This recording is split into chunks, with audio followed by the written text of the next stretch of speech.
Now study and discussion questions for Rediscovering America, Railroads, Robbers, and Rebels. How did the railroad industry change the way that we keep time in the United States? What is a Gandhi dancer? Discuss the effects of the railroad on the development of business and culture in the United States. Weigh the pros and cons of the rapid modernization that accompanied train travel.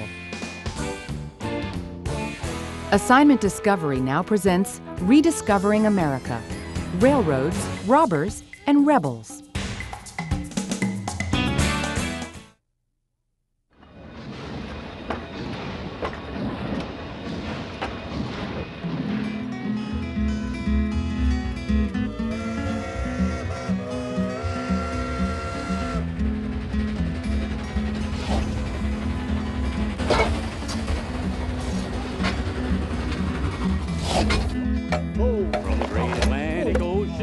Wide Pacific shore, to the green growing mountains and the south belt by the shore. She ain't so tall and handsome, but she's quite well known by all. She's a modern combination on the Wabash Cannonball. You listen to trains embody the romance of a growing America.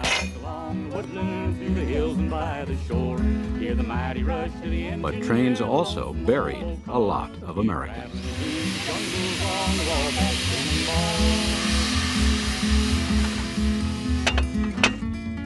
Bring it on through. The story of the American railroads is more than a romance. It's the story of a revolution.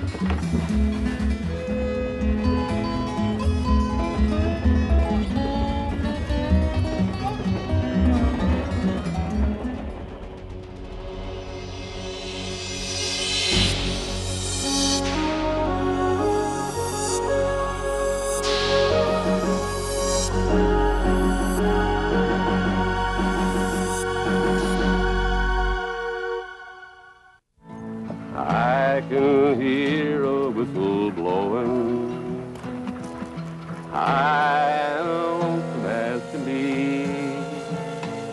Outside the rain is softly falling. Tonight it's falling just for me.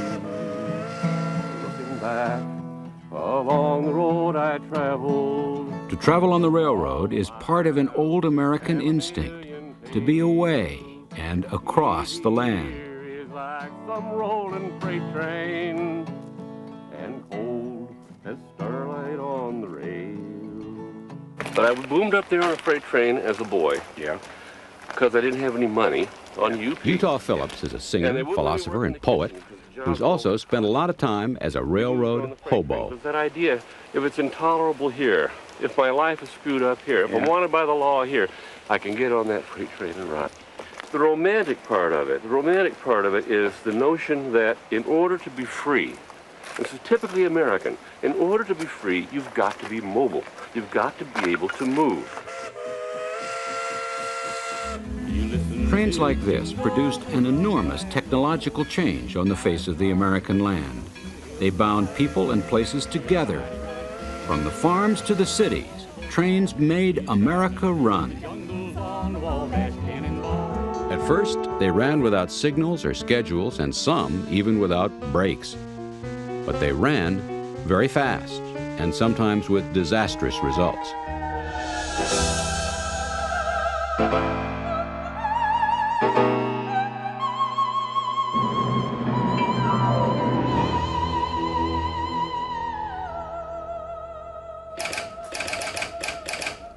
Safety increased with warnings by telegraph and a revolutionary railroad idea, the timetable. The telegraph controlled movement.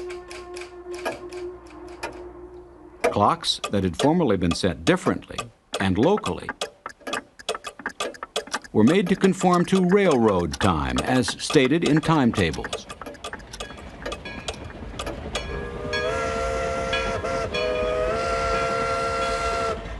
On November 18th, 1883, the railroads created our present 4 time zones. Before that, if you went from Maine to California, you had to change your watch 20 times, Chicago had 6 time zones all by itself. Philadelphia was 5 minutes behind New York, and Baltimore 5 minutes behind Philadelphia. It was a mess, which didn't matter a whole lot until people began going so far and so fast that a uniform system of time was necessary to keep the trains from running into each other. The Attorney General of the United States told his people to ignore it, but they kept missing trains. So finally, they even got on board 20 years later. That was real power.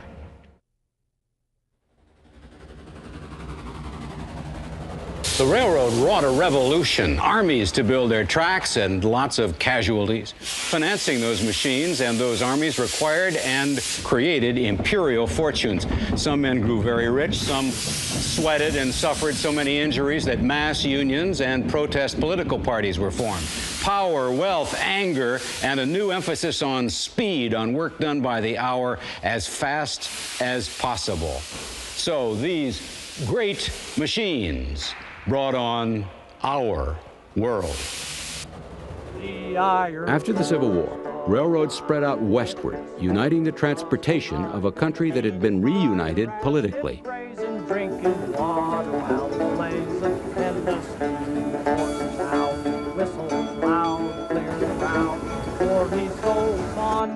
The Union Pacific from the east met the Central Pacific from the west in Utah in the great event of the railroad age. Tunnels through the mountains, turn the currents of the mountain bridges, build nations lay the tracks he will take for the iron. The events at Promontory came 4 years and a month after those at Appomattox. After the Civil War, the nation's greatest railroad race began between 2 companies, the Central Pacific of California and the Union Pacific, steaming out of Iowa, built largely by the Irish. This is the Iowa roadbed after more than 1,000 miles. That, the California roadbed after 700 mountainous miles. For each mile you laid, the government paid your company handsomely. Competition between the bosses, rivalry between the Chinese and the Irish crews. For 200 miles, they just kept on building right next to each other. Curses were exchanged, last night's work blown up, boulders rolled, shots fired, and finally the Congress said stop it and decreed that they'd roll back to Promontory for that famous negotiated settlement. The railroad race was international. The chief purpose of these lines meeting in Utah was to connect Chicago to Beijing and the trade to the Orient. These rails were laid to compete with the Suez Canal being built at the same time. It was the age of imperial transcontinental roads, the Cairo to Cape Town, the Trans-Siberian, and the Orient Express. The Central Pacific came up and over the Sierras after it was incorporated at Doc Strong's drugstore in Dutch Flat by an engineer from Bridgeport named Theodore Judah, who was called Crazy Judah because he kept insisting that a California road could be carried all the way to Chicago.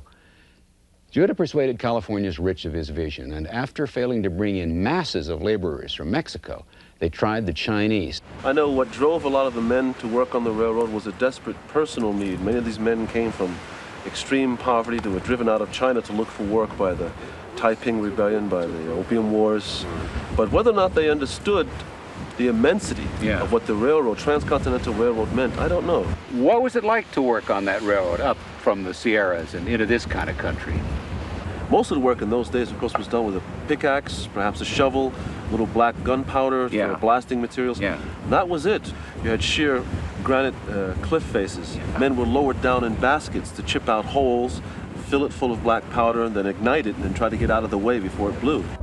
There was a darkness that lay behind even the most celebrated moments of the railroad age, even as the railroads achieved their national union after the Civil War.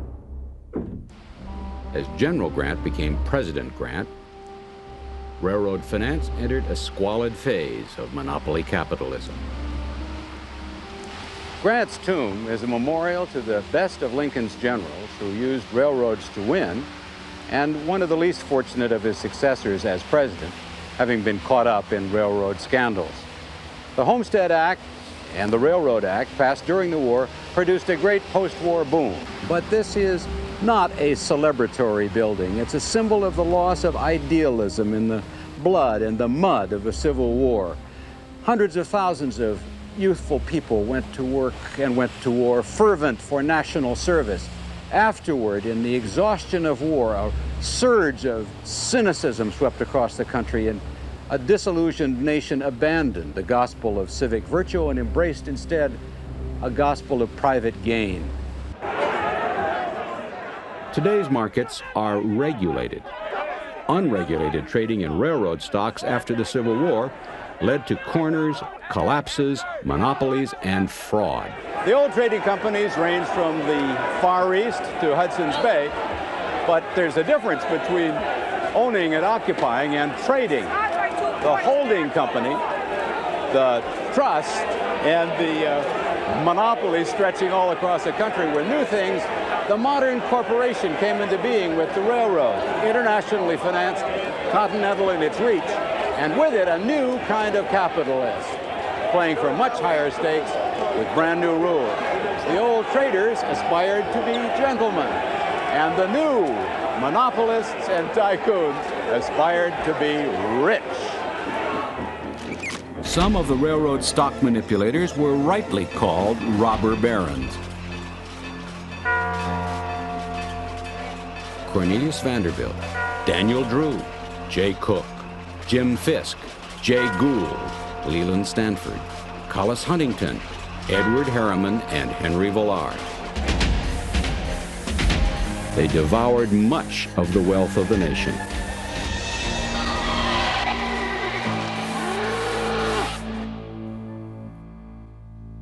Though the stakes were high at the top, those stakes were paid at the bottom. Jay Gould produced a panic in 1869. Jay Cook's collapse brought on the Depression of 1874.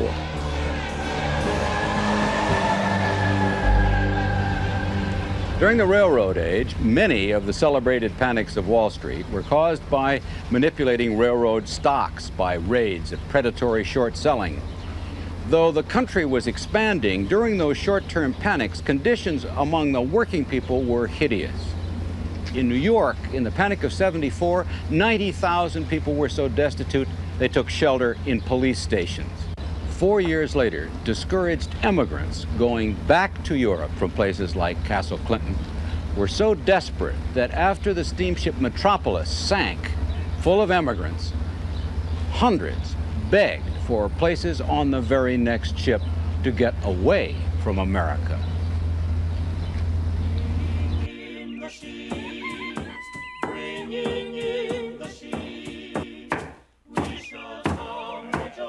Farmers felt the effects of these black doings on Wall Street in the prices they paid for their crops, costs to bring crops to market, and prices for machinery. The farmers used all sorts of new machines, but they resented railroad rates and the monopoly of some of the best land. And it was on the farms that railroads first met real public opposition. Farmers weren't radicals and resisted joining labor unions, but they banded together in orders like the Grange for education and political action.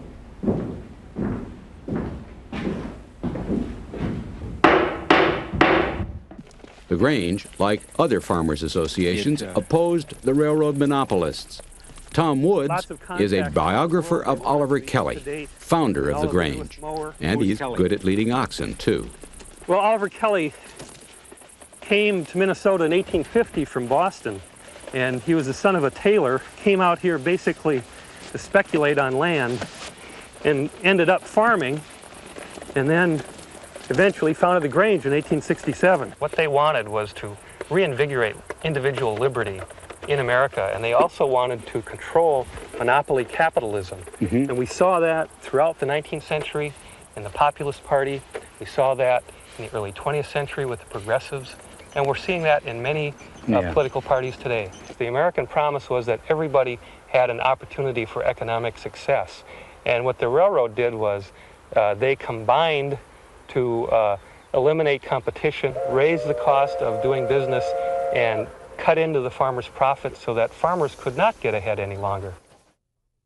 Well, John Henry was a little baby, sitting on his daddy's knee. Well, he picked up a hammer. There were a lot of John Henrys, section hands laying track across the continent. Right here, Jim, right here. Thousands once, just a few now. All right. Hey, that mean mining mo, come on, let's count some more. Yeah, mean, hey, mine, hey, mo. Now let's go back and count some more. Hey! Market! John Henry was a Gandy dancer, as all section hands were once called. So are these last practitioners of that craft. They're retired now, but they can still show us how they align track to the rhythm set by a caller, in this case, Cornelius Wright. I live my home in Mendelsville. Yo! All right. Railroading is an unwritten art. It's a thing that's passed on from generation to generation. Everybody figures that it's common work or it's common labor and such, especially track work. It seems that everybody can do it, or all you need to, I was told one time, a warm body. But you've got to have more than a warm body. You've got to have that individual who has those skills that you can coordinate in order to get the job done. All right, let me hear it. Mary had a little lamb, he was quite sure. The caller is responsible for getting these men into the psychological mood in order to perform this particular task. These efforts has to be synchronized because of the weight that was being handled. The rapping of the bars and all this, while it would seem like sometimes noise, but what people really caught on to, they heard the music. And it became more or less like a symphony, where you had the different instruments, and the different instruments played the different parts. And this is what you actually hear when you hear the rapping of the bars, because those bars, most of them, made of different steel chemistries. As a result of that, they give off different tones. And you synchronize those tones, you arrange those tones, so that it gives that quality and that just note that you're looking for. I worked a total of 35 years and 3 months on the railroad from the time I was age 17 until I was age 52 and a half years old. And I progressed from track labor up to brakeman into railroad supervision. I retired as railroad supervisor. Hey, mine, hey, mo, now let's go back and count some. Ah! All right. There's a lot of railroad romance in these old... We like to remember the romance of railroading. There were also terrible dangers. There was a lot of sweat and blood. The brakeman had to run along the roof of the freights, grab a machine like this, turn the brake to slow the car down, and running down here, he had to find this, pull these things together as the cars came together, and then drop that pin in. Then he had to swing back, get out of the way as the cars came together. In 1877, the railroads decided that each crew had to brake and couple twice as many cars, more than doubling the chances of more fatalities and more ugly accidents. The men wouldn't stand for it, and in America's first great regional strike, they went out and they began using their tools for other purposes. War is what followed, open warfare between the strikers and the railroads. Hundreds killed and maimed in industrial violence.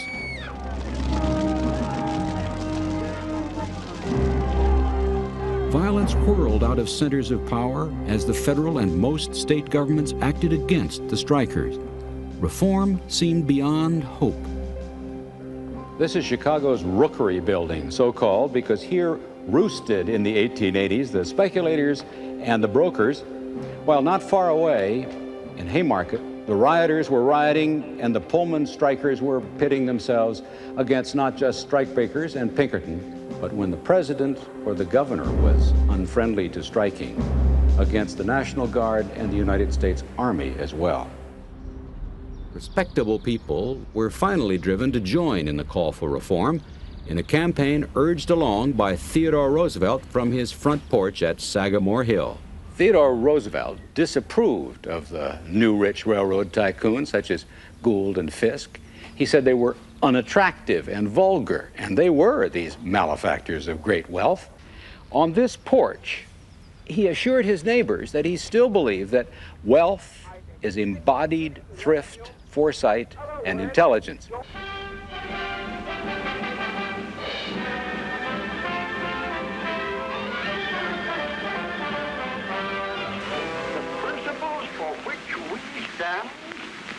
Are the principles of fair play and a square deal for every and everyone. But he did take the reforms of the Grangers and the Populists after they'd ripened in the prairie sun and made of them a middle-class, middle-of-the-road consensus he called progressive politics.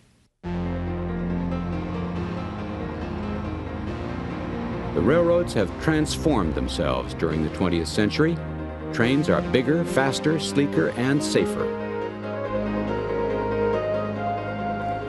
30 years ago, doom was prophesied for the railroads, but even passenger service is picking up, and vastly greater amounts of freight move along rails today than in the 19th century.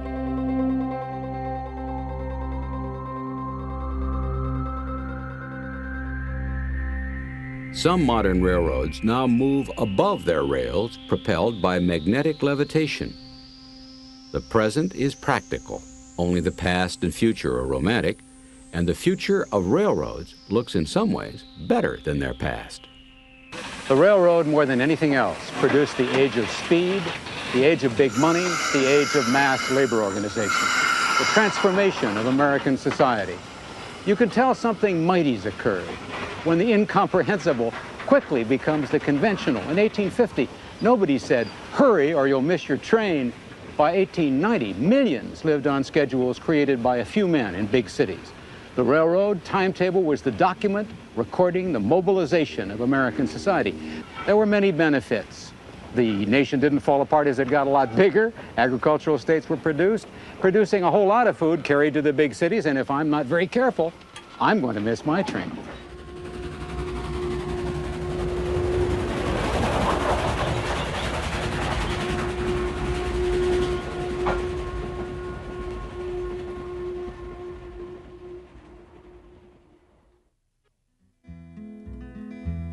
I was headed for Tolono on the Wabash Cannonball, Norfolk and Western all the way, St. Louis down the line, Detroit somewhere behind. I thought I heard that old conductor say, no round trip ticket, you're on the final run. This cannonball is never coming back.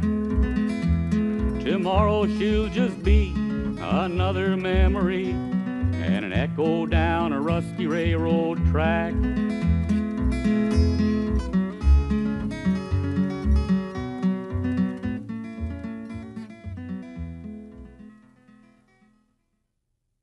Coming up now, answers to the questions for rediscovering America, railroads, robbers, and rebels. In order to create accurate timetables, the railroad industry established the 4 standard time zones that we use today. A Gandy dancer, or a John Henry, was a worker who moved and aligned sections of railroad tracks. Try this activity with your class.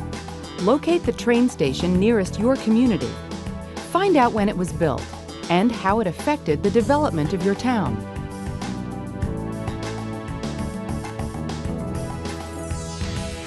To learn more, members of the American Association of School Librarians and Assignment Discovery suggest The Coming of the Railroad and the End of the Great West by Maury Klein.